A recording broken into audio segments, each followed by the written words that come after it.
Reste avec moi, Père, tout au long de cette journée, pour que je puisse être le témoin de ton amour.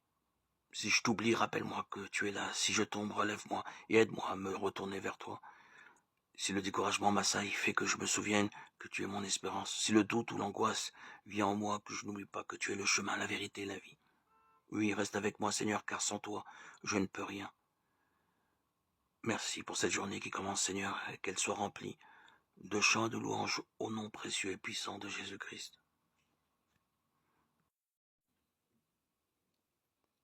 Ne vous faites pas de trésors sur la terre, là où les mythes et la rouille les dévorent, où les voleurs percent les murs pour voler. Mais faites-vous des trésors dans le ciel, là où les mythes et la rouille ne dévorent pas, où les voleurs ne percent pas les murs pour voler. Car là où est ton trésor, là aussi sera ton cœur. La lampe du corps, c'est l'œil. Donc si ton œil est vraiment clair, ton corps tout entier sera dans la lumière.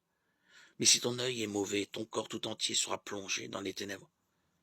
Si donc la lumière qui est en toi est ténèbres, quelle ténèbres y aura-t-il? Aucun homme ne peut servir deux maîtres. Ou bien il détestera l'un et aimera l'autre, ou bien il s'attachera à l'un et méprisera l'autre.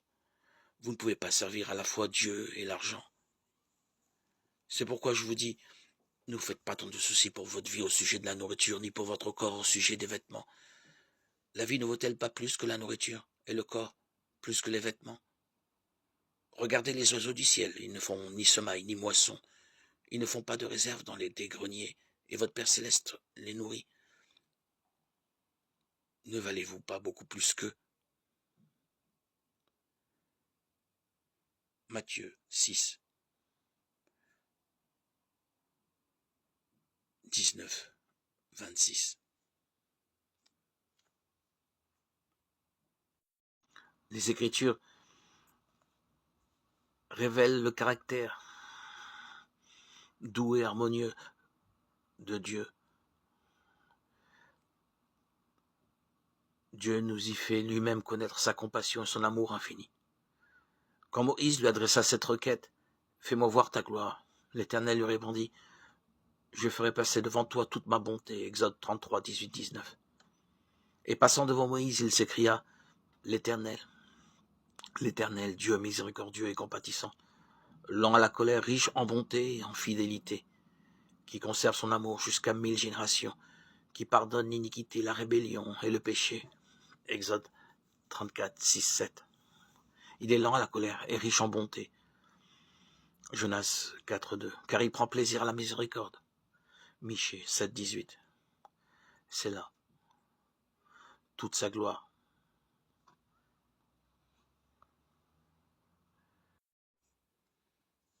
Comme Jésus parlait, un pharisien l'invita pour le repas de midi. Jésus entra chez lui et se mit à table. Le pharisien fut étonné en voyant qu'il n'avait pas d'abord fait son ablution avant le repas. Le Seigneur lui dit, « Bien sûr, vous les pharisiens, vous purifiez l'extérieur de la coupe et du plat, mais à l'intérieur vous êtes remplis de cupidité et de méchanceté. Insensé. Celui qui a fait l'extérieur n'a-t-il pas fait aussi l'intérieur? Donnez plutôt en aumône ce que vous avez, et alors tout sera pur pour vous. Malheureux êtes-vous, pharisiens, parce que vous payez la dîme sur toutes les plantes du jardin, comme la menthe et la rue, et vous laissez de côté la justice et l'amour de Dieu. Voilà ce qu'il fallait pratiquer sans abandonner le reste. Malheureux êtes-vous, pharisiens, parce que vous aimez les premiers rangs dans les synagogues et les salutations sur les places publiques. Malheureux êtes-vous, parce que vous êtes comme ces tombeaux qu'on ne voit pas et sur lesquels on marche sans le savoir. Alors un docteur de la loi prit la parole. Maître, en parlant ainsi, c'est nous aussi que tu insultes. Jésus reprit. Vous aussi, les docteurs de la loi, malheureux êtes-vous, parce que vous chargez les gens de fardeaux impossibles à porter, et vous-même, vous ne touchez même pas ces fardeaux d'un seul doigt. Malheureux êtes-vous, parce que vous bâtissez les tombeaux des prophètes, alors que vos pères les ont tués. Ainsi, vous témoignez que vous approuvez les actes de vos pères, puisque eux, ils ont tué les prophètes. Et vous, vous bâtissez leurs tombeaux.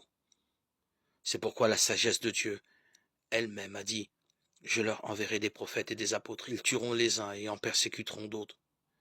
Ainsi, cette génération devra rendre compte du sang de tous les prophètes, qui a été versé depuis la création du monde, depuis le sang d'Abel jusqu'au sang de Zacharie, qui a péri entre l'autel et le sanctuaire.